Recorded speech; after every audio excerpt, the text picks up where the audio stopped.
auricular y del hueso temporal.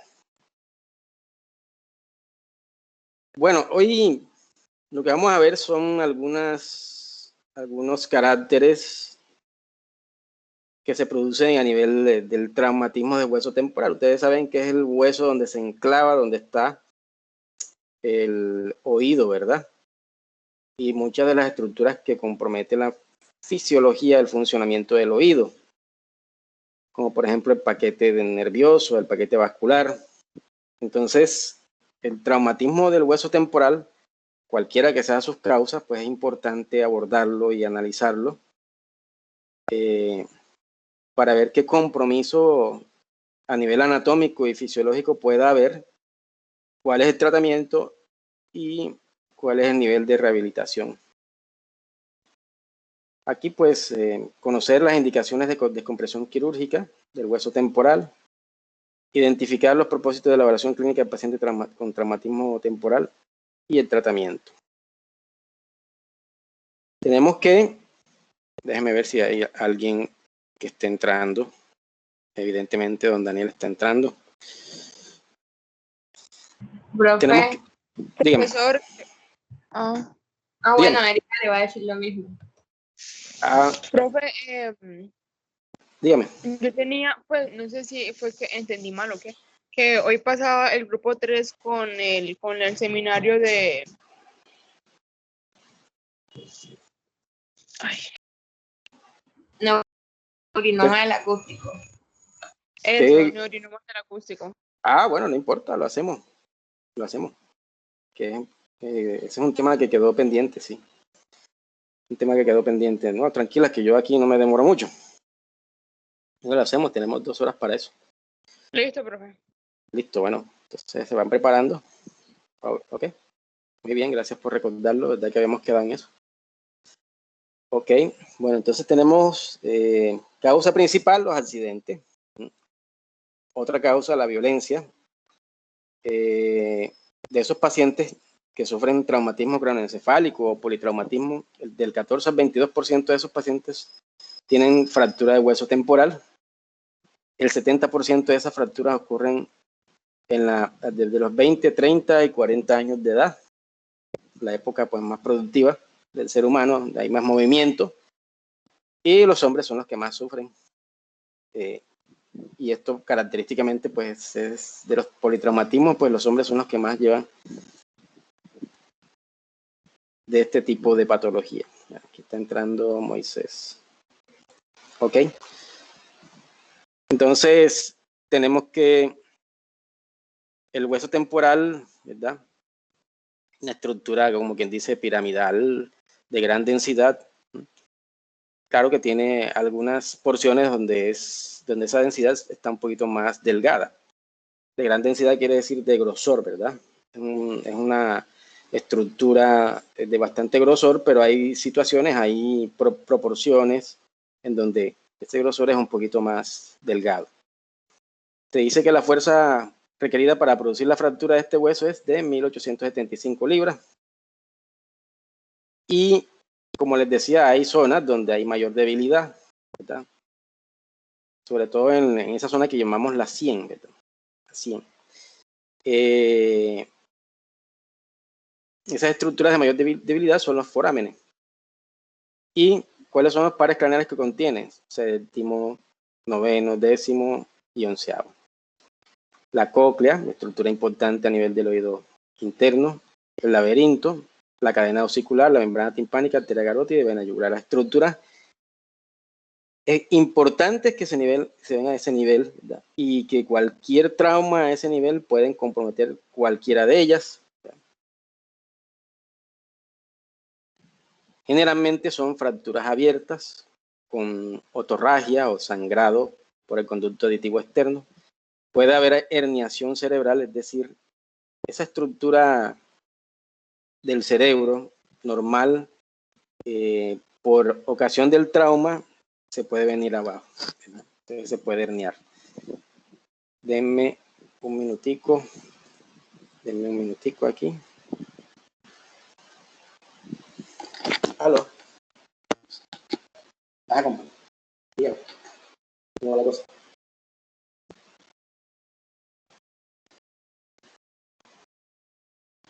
Dime.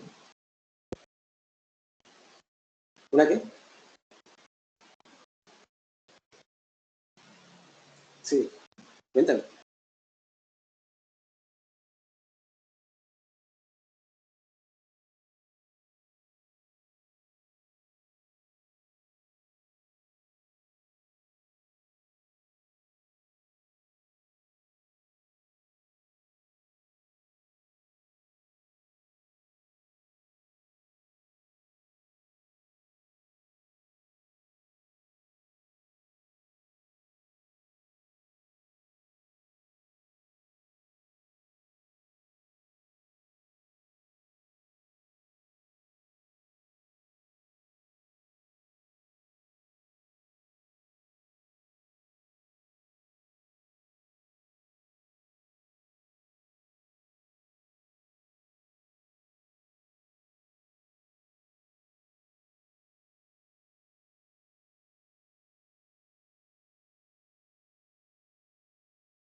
Profe, si está hablando, tiene el micrófono apagado.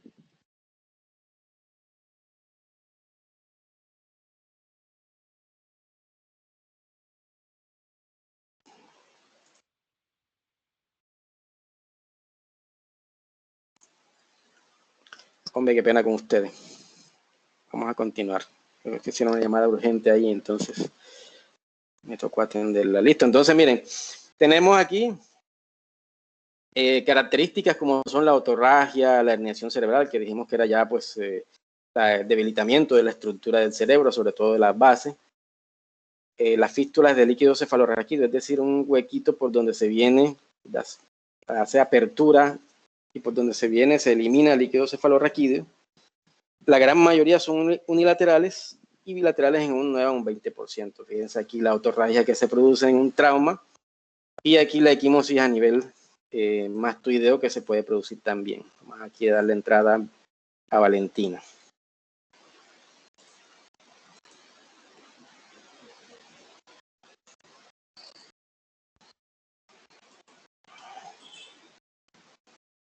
Se pueden clasificar con base en el eje del peñasco del temporal. Ustedes saben que esa es una de las estructuras de la base del temporal. En longitudinales y transversales, según la ubicación anatómica. Con base a la ubicación de la cápsula óptica, se puede clasificar en intracapsular o extracapsular. Entonces, allí pues tenemos las porciones que comprometen. Cuando se refiere a esa clasificación, las extracapsulares pues involucran la porción escamosa y la pared posterior superior del conducto auditivo externo. Pasa por mastoides, oído medio, tegmento mastoideo y tegmento timpánico. Y el signo o síntoma que produce es una hipoacusia de conducción mixta. De conducción o mixta, perdón.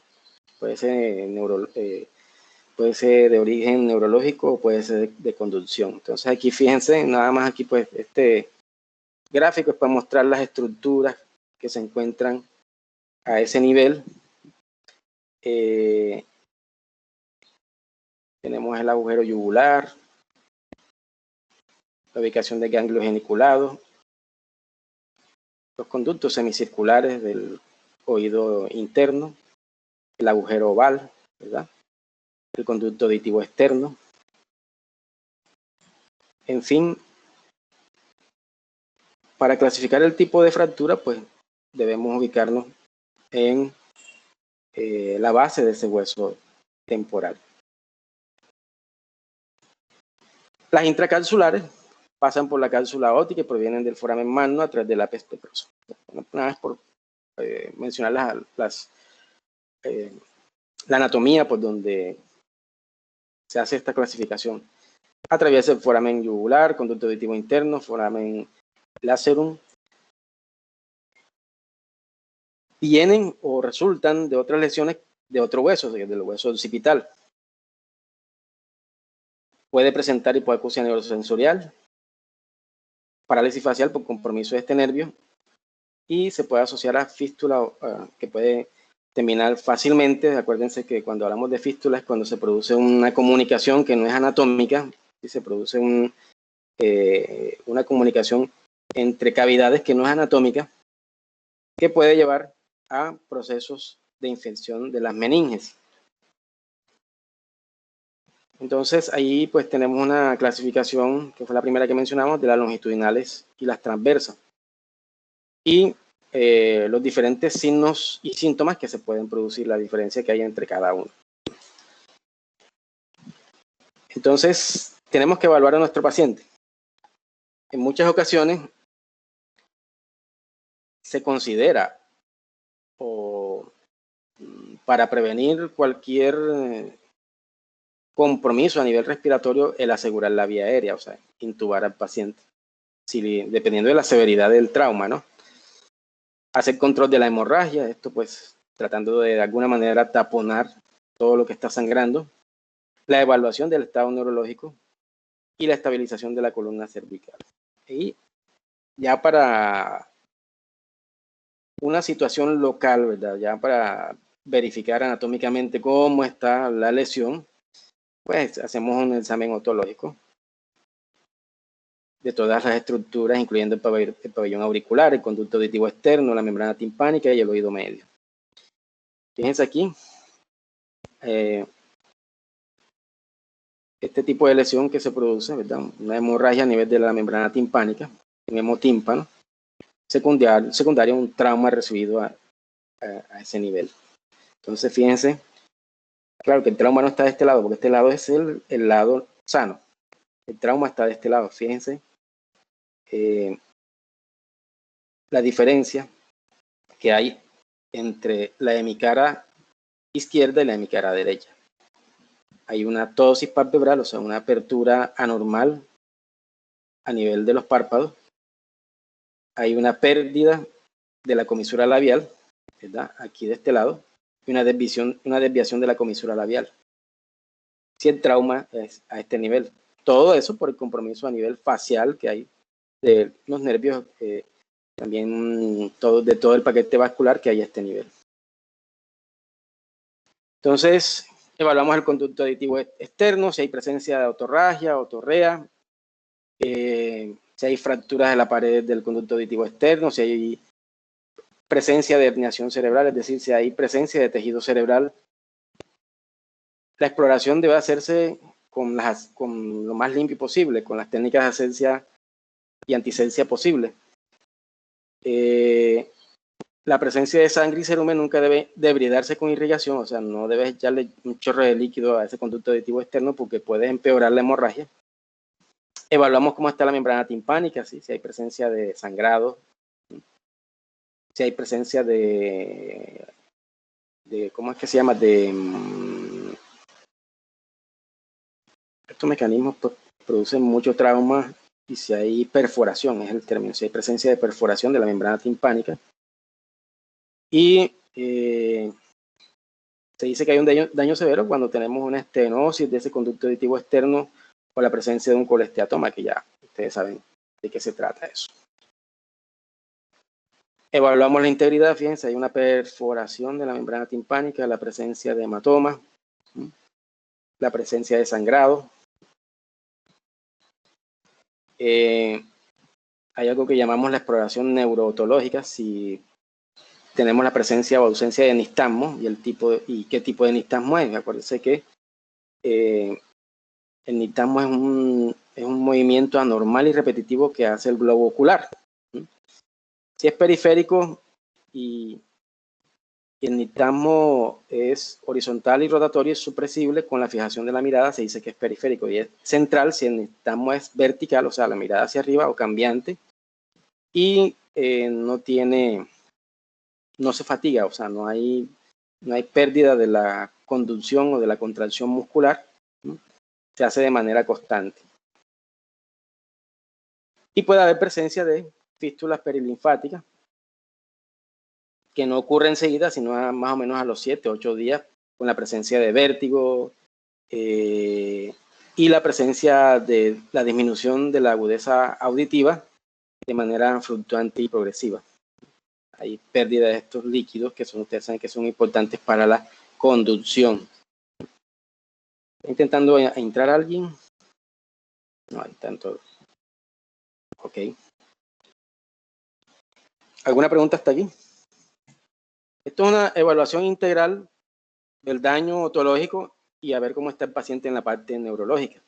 Si hay presencia de nistagmo, si hay presencia de vértigo, ¿verdad? Y si hay presencia de hipoacusia. Esos son los 3 parámetros que debemos evaluar. En la audición como tal, para complementar esta exploración neurootológica, se explora con acumetría, ya ustedes saben cómo hacerla. Y pues en la presencia de una parálisis facial, o si vemos que está saliendo líquido cefalorraquídeo por aquí, por el conducto auditivo externo, bueno, ya debemos de llamar al otorrinolaringólogo y al neurocirujano para que hagan la intervención, para la corrección de ese trauma que te está produciendo una fístula o que te está produciendo una compresión del nervio facial. ¿Ya? Y la parálisis del nervio facial se ve como esto que vemos aquí. Que ya se los repito, una desviación de la comisura labial del lado derecho, pérdida de los pliegues naturales de la cara, ¿verdad? Una ptosis palpebral. Entonces ahí tenemos la característica.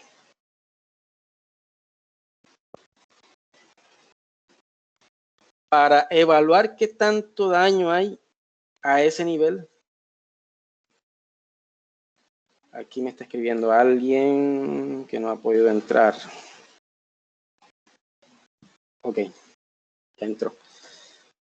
Bueno, entonces tenemos, ¿en qué motivo o cuándo motivamos una tomografía de cortes finos? Un examen imagenológico. Tiene sus indicaciones cuando hay una parálisis facial, o sea, esa fase que vieron ustedes allí, que ya se las he mostrado. Cuando hay presencia de salida de líquido cefalorraquídeo por el conducto auditivo externo. Cuando hay un compromiso o una solución de continuidad de la pared superior del conducto auditivo externo. Y cuando evidentemente hay una lesión de tipo hemorrágico que nos indica que puede haber una lesión vascular importante. Cuando sucede síntomas como una hipoacusia sin otras complicaciones, pues no requiere de estudios imagenológicos, sino de estudios funcionales. Entonces tenemos en el manejo de las complicaciones, mayormente hay una afectación del nervio facial, culpa del 7% de las fracturas, otro 25% hay una parálisis facial completa, el 27% de las lesiones del nervio facial se manifiestan con inicio repentino y el otro 73% se presentan como unas lesiones que vienen después del trauma, dependiendo del tiempo. Entonces fíjense otra vez esa fase que ustedes ven, ptosis palpebral, aquí tiene el pliegue, ¿verdad? El pliegue normal. Aquí pues la desaparición de ese pliegue, desviación o disminución de la comisura labial del lado afectado. hay que hacer entonces, si tenemos ya presencia de lesión del nervio facial, hay que hacer una exploración quirúrgica, ¿sí? Y generalmente se dice que el inicio tardío se relaciona con recuperación de un 94%. Es decir, no hay que intervenir inmediatamente, sino esperar a ver la severidad del daño, obviamente con un estudio tomográfico que nos permita determinar ese tipo de severidad, todo con la clínica del paciente. Otras complicaciones que se pueden presentar si hay una lesión del nervio facial es la infección asociada al trauma. Aquí tenemos pues una evaluación del nervio facial, esto lo hace el neurocirujano, lo hace el otorrinolaringólogo, pero es importante que también lo sepan. Hay estudios que nos permiten complementar esa evaluación del nervio facial, como es la electromiografía. Entonces tenemos la evaluación clínica y tenemos la electromiografía. Y aquí pues tenemos las categorías de lesión del nervio facial. Es de primer grado cuando anatómicamente está intacto, pero si hay un bloqueo de conducción. De segundo grado cuando hay compromiso, ¿verdad? Cuando hay unas lesiones que están comprometiendo y seccionan los axones. Cuando hay un compromiso mayor, que es de tercer grado, se llama neurotmesis, es lesión del axón y con las demás estructuras, el endoneuro y el perineuro intactos. Cuando hay sección completa del nervio, también es una neuromesis, pero con sección completa del nervio. Y cuando hay ya una sección completa del tronco, ya de mayor envergadura, de mayor compromiso. Y aquí está pues cómo se da el manejo de este tipo de complicaciones. Entonces, como les decía, pues además del examen clínico, hay que hacer la exploración del nervio facial, hay que hacer una electromiografía para ver cómo está la parte de función muscular, ¿verdad? Que tanto responde en los músculos que comprometen o que inerva el nervio facial. Esa electromiografía mide ese potencial de acción del músculo. Aquí tenemos pues más o menos una ubicación de los electrodos para medir la electromiografía. Recuerde que el nervio facial tiene ramificaciones hacia la zona frontal, hacia la zona nasal y hacia la zona maxilar. Entonces, cuando tenemos una exploración clínica del nervio facial y tenemos una electromiografía que nos dice que hay una disminución del potencial de acción, o sea, de la transmisión del impulso eléctrico para los músculos que inerva ese nervio facial, pues ya podemos hacer un diagnóstico de que hay un trauma que está produciendo una compresión de ese mismo nervio, que puede haber producido laceración o corte de ese mismo nervio. Entonces hay que entrar, el neurocirujano o el otorrino tiene que entrar a descomprimir, a hacer intervención.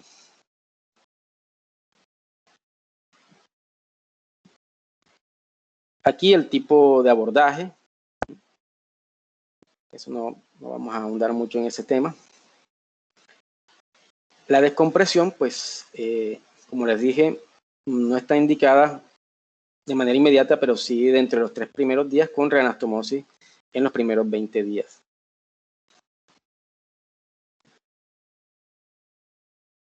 Hay una complicación que hemos mencionado que es la fístula del líquido cefalorraquídeo, es cuando se produce ese huequito allí que comunica cavidades, o sea, se comunica las estructuras cerebrales, ¿verdad? Todo lo que tiene que ver con ese paquete que rodea al cerebro, ¿sí? Ese líquido cefalorraquídeo que rodea al cerebro, esa estructura que lo rodea, forman una comunicación con el oído y pasa al conducto auditivo externo y pues se ve la presencia o salida del líquido cefalorraquídeo. Entonces, como dijimos, se puede complicar con un cuadro de meningitis. Y bueno, ya vimos el tipo de fractura que se puede producir. La fractura extracapsular, que puede esa fístula atravesar desde el piso de la fosa craneal media. Y la intracapsular, esa fístula discurre desde la fosa craneal posterior hasta la cápsula óptica y el oído medio. O sea, estas son las estructuras por donde puede pasar esa fístula. La fístula intracapsular y la fístula extracapsular. Estas son las estructuras por donde puede pasar. Sucede que esas fístulas no salen inmediatamente, sino que pueden transcurrir hasta 1 o 2 semanas después del trauma y aparecer. Entonces, ¿cuáles son las recomendaciones? Se ha determinado que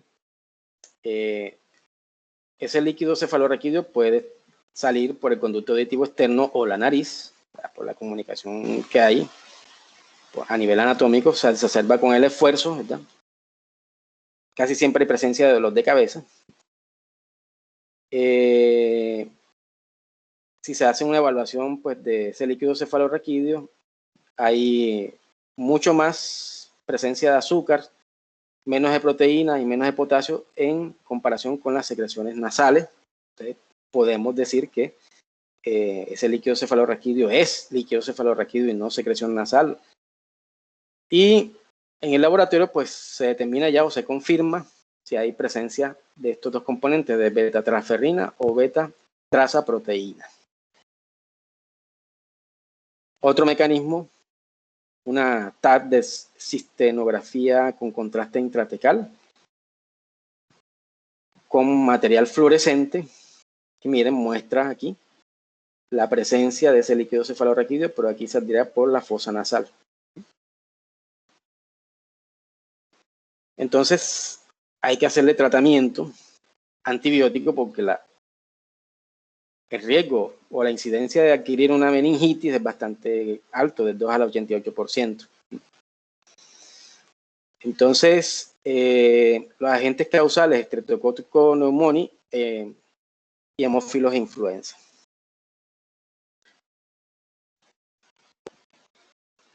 Tratamiento no farmacológico.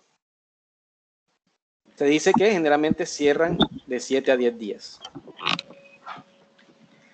Se le dice al paciente que debe tener durante esos 7 a 10 días reposo absoluto.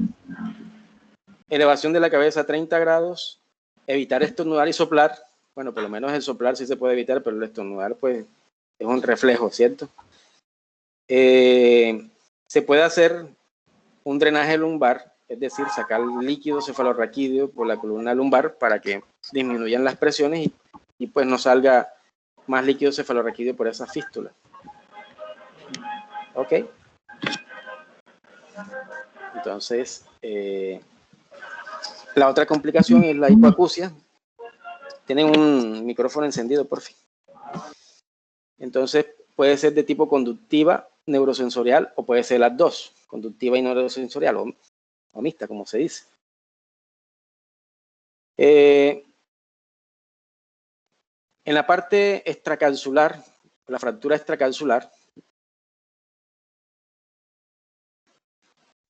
hay compromiso de todas estas estructuras y generalmente pues sucede esa hipoacusia por la separación de la cadena ossicular, la luxación o la dislocación o la fractura, ¿verdad?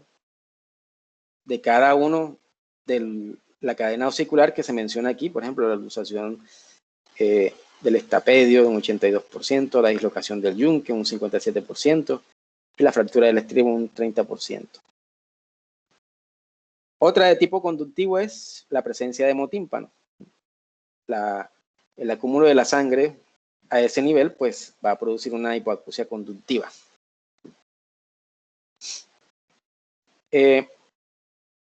Entonces, tenemos la otra que es la intracapsular, en la cual pues el compromiso es de todas estas estructuras, laberinto membranoso, abulsión del nervio coclear, imagínense, interrupción del riego sanguíneo, una hemorragia coclear, una fístula perilinfática, la presencia de líquidos endolinfáticos, y es la que peor pronóstico tiene. Lesiones de la carótida externa, gracias a Dios ocurren en 1% de los pacientes, imagínense una carótida lesionada, el sangrado que se produce, y está asociada a fracturas del canal carotídeo en la porción petrosa y fracturas del esfenoide, o sea, ese es el otro hueso que está al ladito del hueso temporal, y la presencia de neumoencéfalo, es decir, la presencia de aire a nivel del cerebro. Otra complicación, el hematoma auricular, que es una tumefacción hipersensible, ya te lo vimos en el trauma, ¿cierto? En las primeras clases. Y pues lo que hacemos aquí es una incisión, hacemos drenaje del hematoma y hacemos una sutura en esa parte con una gasa compresiva. Ahí está el procedimiento, hace drenaje, hace la incisión, hace drenaje del hematoma, hace la irrigación para limpiar esa cavidad, afrontas el tejido, los bordes pues en donde hiciste la incisión, y bueno, ya prácticamente haces la limpieza y aquí pues ya mantienes una compresión, ¿verdad? Tanto con las gasas. Y los cuidados que hay que tener para esto: un vendaje auricular compresivo por 72 horas, cuidados del vendaje, antibióticos y manejo analgésico. El manejo antibiótico, según la edad en los niños, el manejo analgésico y antiinflamatorio. Aquí tenemos otra complicación, que es la laceración o abrasión del conducto auditivo externo, generalmente por el uso de hisopos, pasadores o llaves, ¿verdad? Cualquier instrumento que te lacere o que te comprometa la membrana timpánica, mírenlo aquí, trauma que se produce. Y el tratamiento generalmente es antibióticos tópicos. ¿Cuáles son los signos de alarma? Fiebre, que haya aumento del dolor a pesar del uso de analgésicos, que persista el sangrado, ¿verdad? Que haya otorrea, es decir, presencia de líquido a nivel del conducto auditivo externo, y que haya aumento del volumen de esa secreción, ese líquido que esté saliendo por el conducto auditivo externo. Bueno, ¿alguna pregunta hasta aquí? Vamos a darle paso aquí al grupo de seminario. Esta diapositiva se las paso también para que estudien. Vamos a darle paso al seminario. Voy a dejar de compartir aquí.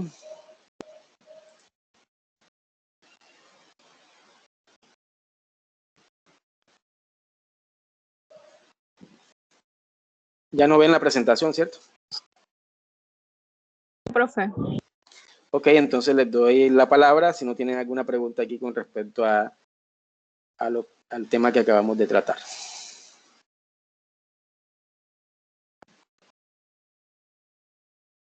Entonces les doy paso a los estudiantes del seminario, el número 3, ¿verdad? Para que traten su tema. Tienen una hora para desarrollarlo. Grupo número 3. Entonces, el escenario es suyo. Entonces, ustedes ya tienen la palabra. Compartan la presentación y empiecen a exponer. Profe, presentamos una situación.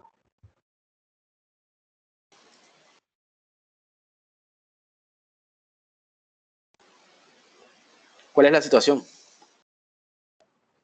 De un momento.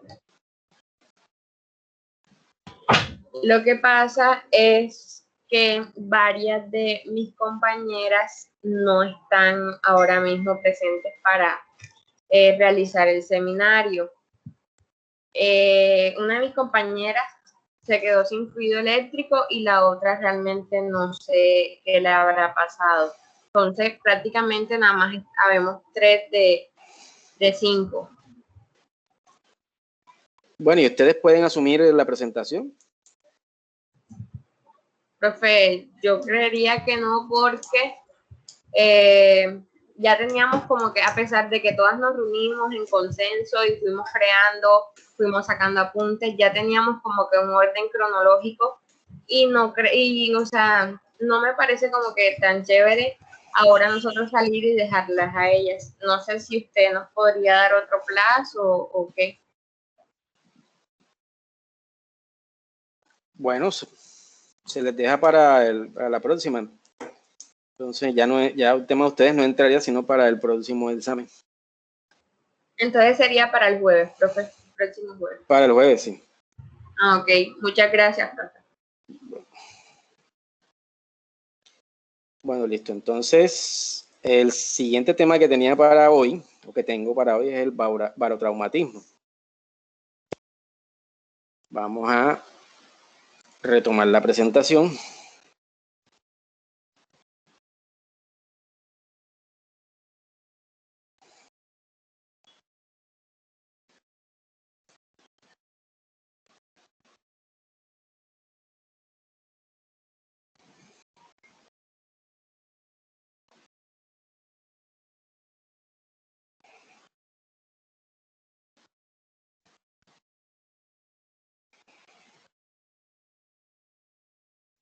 Bueno, tenemos el barotraumatismo.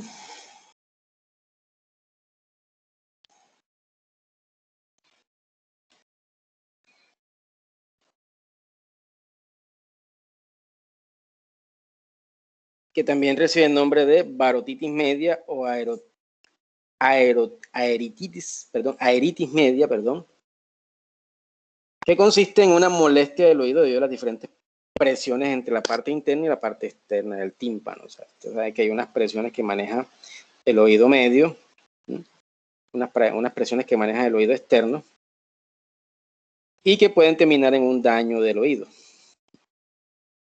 Fíjense aquí el hematoma que produce ese barotrauma en la membrana timpánica, cuyas causas pues es netamente las diferencias de presión de aire del oído medio. Pantalla. ¿Cómo va a ser?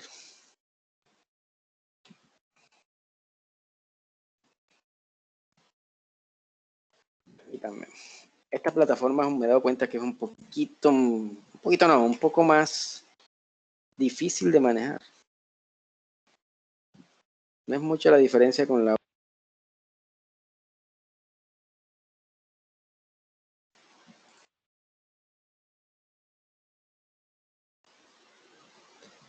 Esta plataforma me he dado cuenta que es un poquito más dispendiosa de manejar. Ok, entonces tenemos el barotraumatismo, que también se llama barotitis media o aeritis media. Se trata de una molestia en el oído debido a las diferencias de presión que hay entre la parte interna y la parte externa del tímpano. Acuérdense que hay unas presiones que se manejan a nivel de oído medio y a nivel del conducto auditivo externo. Pueden incluir daño del oído medio, del oído externo también. Fíjense aquí el compromiso, el hematoma que produce a nivel de la membrana timpánica, causa de barotrauma. Y Profe, ya esto está presentando pantalla.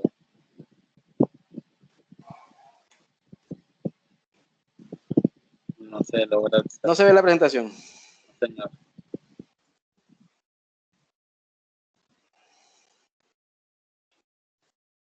Ah, carajo. Les digo, esta plataforma es un poquito más difícil. Ahora sí se ve. ¿Sí se ve la presentación? No, profe. Ah, ya sé. No. Ahora sí, profe. Bueno, el barotraumatismo, que recibe otro nombre como es el barotitis media o aerotitis media, perdón. Todavía no puedo pronunciarla bien. Aeoritis media, así se llama. Molestia del oído que se presenta por las diferencias de presión entre la parte interna y externa del tímpano. Aquí, como pueden ver, la presencia del hematoma a nivel de la membrana timpánica por el barotrauma lo causa diferencias de presiones de aire del oído medio y la presión del aire ambiente. El buceo, ustedes saben que pues es una actividad pues en la cual se aumentan esas presiones. Las cámaras hiperbáricas de oxígeno cuando se usan, cuando hay presencia de explosiones cercanas, el estar en un ascensor y conducir por zonas montañosas. Recuerden pues que hay aumento de las presiones atmosféricas y esto también afecta las presiones del oído medio. Puede aparecer de manera unilateral o bilateral. Puede presentarse un dolor moderado en el oído, sensación de opresión o congestión del oído. Una disminución auditiva leve a moderada o presentarse una audición pues no continua, dispersa y no continua, una audición amortiguada. Si es grave, estas diferencias de presiones, se aumenta ese dolor, hay aumento de la presión en el oído, hay una disminución de la audición de manera moderada grave, la presencia de tinnitus, del cual ya hemos hablado, que es la presencia de zumbidos en los oídos, la sensación de vértigo, o sea que el mundo le da vuelta, gira alrededor, ¿verdad? Todo lo que está alrededor gira sobre usted, y la presencia de hemotímpano, que puede dar como resultado una otorragia. ¿Cuáles son los factores de riesgo?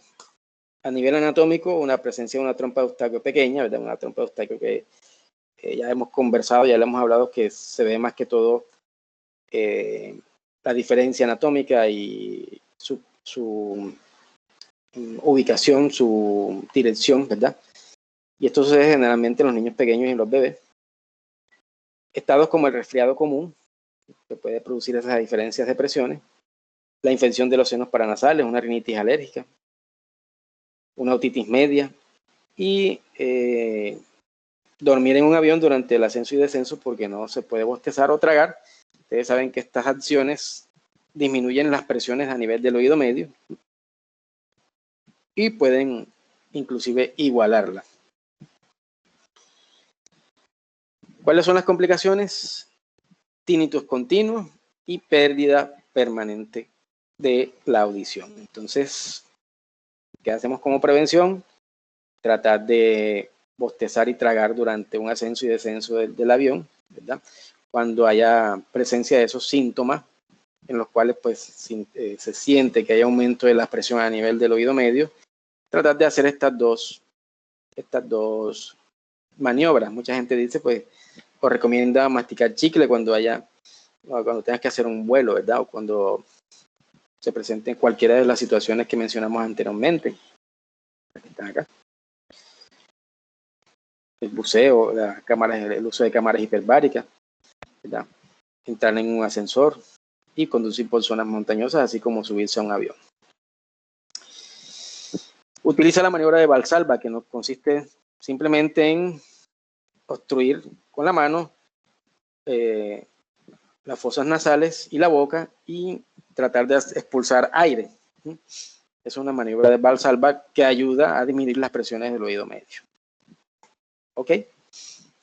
Aquí una charla sencilla sobre el barotraumatismo. Bueno, entonces, ¿alguna pregunta con respecto a los temas que acabamos de ver hoy? Una revisión sencilla de ambos temas. Ok, entonces, quedamos entonces pendientes del tema que tenían las compañeras hoy. Pues, hubo alguna dificultad. Y quedamos pendientes para el día de mañana, la evaluación de 2:30 de la tarde en adelante. ¿Alguna inquietud, alguna pregunta? Ya le envío los temas. Vamos a redactarla por aquí enseguida para enviarle los 2 temas de hoy. Saldrá mañana en el parcial. ¿Cómo? Sí, estos temas de hoy saldrán mañana en el parcial. Sí, salen un par de preguntitas, 1 o 2 preguntitas. Máximo 4 preguntas. Fonoaudiología. ¿Cómo es el correo de ustedes? ¿Me permiten? Fonoaudiología. Mandárselos enseguida. ¿Cómo es el correo?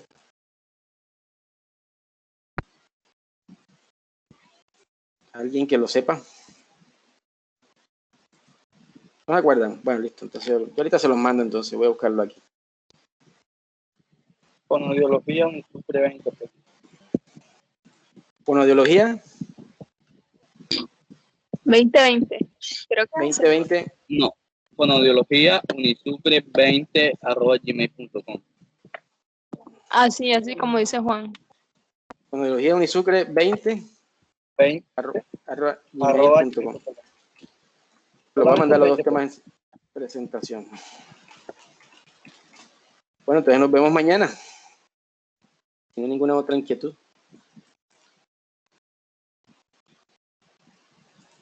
¿Listo? Bueno, pues, nos vemos mañana, muchachos. Que estén muy bien. Bueno, profe, gracias.